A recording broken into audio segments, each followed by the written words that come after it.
Hello, fashion friends and family. You are on site here at the Baltimore Innovation Center with Pat Burke, Carol Mabel,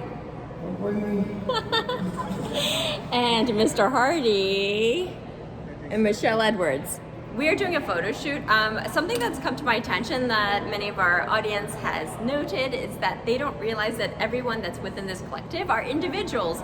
And so we wanted to shine the light on the different needle trade individuals and entrepreneurs that are doing amazing things here. So we're doing this one big image where you'll see the time lapse later of all of us coming together and being, as I call it, the needle trade all-stars.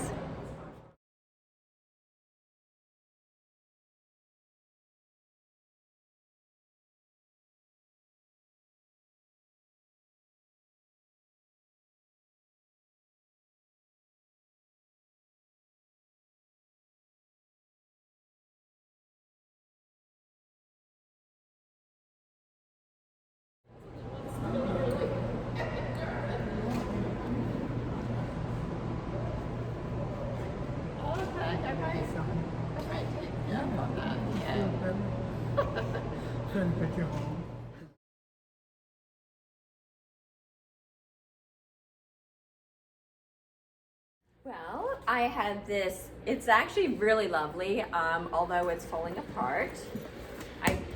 As you can see, this hot box I recently purchased on a trip to St. Mary's County, and it is, still has a bit of the leather strap. I went in with buckles, but I'm gonna have a consult here with Carol and Diamond, just about what can be done with it to bring it back to life. Well, this is my first consult here with Carol and Diamond. I was just curious because the company primarily specializes in furniture, but I did bring this hat box, so I wanted to ask Carol, is this something you consider doing, and what would that process of reviewing this item be? Okay, normally we do not advertise these type of items. However, when we have a client that has a special item, sometimes it's chest, even a handbag or shoulder bag, we do repairs for them as well, but we don't want to advertise. We do handbags, shoulder bags, but for clients that we're already working with, we look forward to helping them with some projects every now and then. It makes me think of like some of those steamer trunks, where some people use those as their, coffee table. It's obviously a bigger investment. In some cases, like for example, I know it's more than likely going to cost more to do the work on this piece than it was than when I actually purchased it. But I think what's really important that I realize is that it's probably going to require, no, it's absolutely going to require a bit of hand sewing. So how would you assess what work would be done to this box? Because something to note about the hot box, I intend to use it as a normal hat box. So I travel between our different fashion shoots and events, not just for to wear hats randomly. I wear them quite often, as the women used to do. So I want a box that carries and protects them as I'm moving between sites.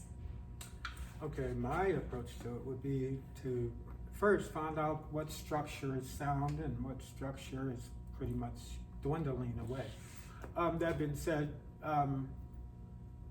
after looking at the trim here, I'm pretty sure it's more than likely gonna have to be hand sewn.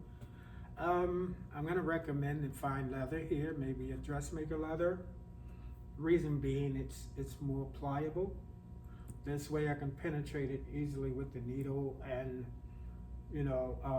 also Diamond is going to be instructed as to how to work on this piece as well. This way, everything we do together, she's going to be learning from every piece that comes in the door. So when a client brings it to me and I'm working on it, it's like she's going to be working on it as well. However, when the client receives it in the end, they would not be able to disseminate whether it was my hands, hers, or otherwise. So the procedure we're going to use is to first, this is very important on antique hat boxes. This is today known as chipboard, okay? And they serve a lot of purposes and uses. But I think the first step is to figure out through reverse engineering, of course, which trim to start at first, because if it's hand sewn, it may very well not matter but so much. However, here you're really working from the top to the inside. and you have this recess here that you have to work with and back forward. So that's gonna be the basic procedures to get the bottom done first. Now, even though this is the actual top, if we just do the bottom, then it's just not gonna hold up.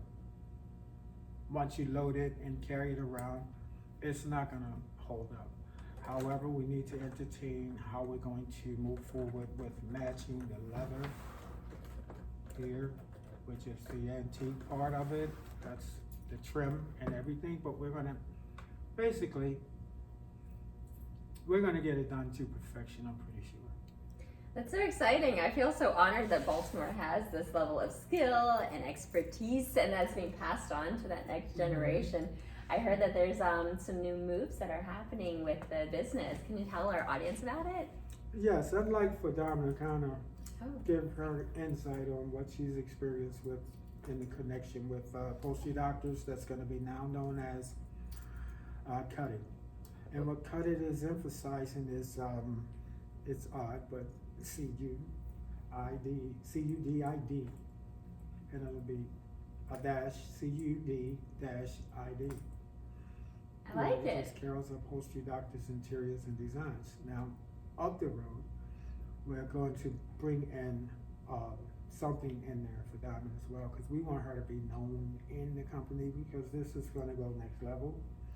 Already next level. We're going to be training master class as well. My little baby. No. I just don't want Yeah, it to that's fall or anything. We're making some room so we can see Diamond and hear all about your experience. So I think that the next steps after we, evolve Cut-It, I think it'll be the tech program and just really solidifying on the training that we have already put out, and just being able to really groom businessmen and women through their training, and pretty much allow them the opportunity to go into the industry with, experience to either go to a company and work or start their own companies. My experience has been like, I'm still taking it in. It's a lot going on. It's coming from Blue Studios and then getting into Upholstery Doctors, that is now into the Cut-It phase, is like a whole new shift for me, because it was fashion and now it's upholstery.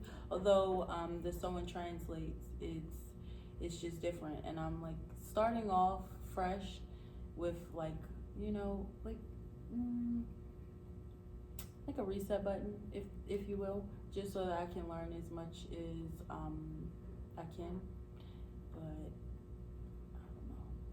Yeah, I think that's super exciting to have both that fashion training and now doing this kind of more specialized in. That's why the needle trades, the term I find is fascinating, because there's different specializations, but certain skill sets are transferable. But I think that, just working with different types of materials and then getting that exposure makes a big difference. But we are so excited to get some behind the scenes of this beautiful hat box being reimagined, while still holding true to its original beauty, like Baltimore's garment industry and the needle trades. And then with the master classes coming up, something I do want to note, that there are so many different individuals that are sort of entering the space, if they haven't already been in this space, to reimagine the industry, and I think that's wonderful. I think traditionally it was seen as, oh, there's more competition, oh, how are we going to be able to compete? No, we should all be taking a stand and reimagining our own kind of conversation with the industry, and that's only a blessing when more people are entering the market space and creating space. So we look forward to seeing you next time here at Cut-It. Cut-It. Cheesy, yes, we love it. I am in the atelier with Nicole. Don't worry, Nicole doesn't have to come in the video. I'm not gonna photobomb her. And we have. you can pick them up. Stop your squirming and meowing. You hear that? That's Basil. Say hello. Hello. We are going to be working on the Elsa Fitzgerald collection. Nicole's been so diligent in preparation for our Asia trip, but now I'm going to have to scramble, as most fashion designers end up doing, to create a small collection to be shown and shared in Indonesia, Singapore, Malaysia. All right, see you next time. Bye. And yes, I am wearing one of the Elsa Painting with Lace dresses, the Duchess of Baltimore.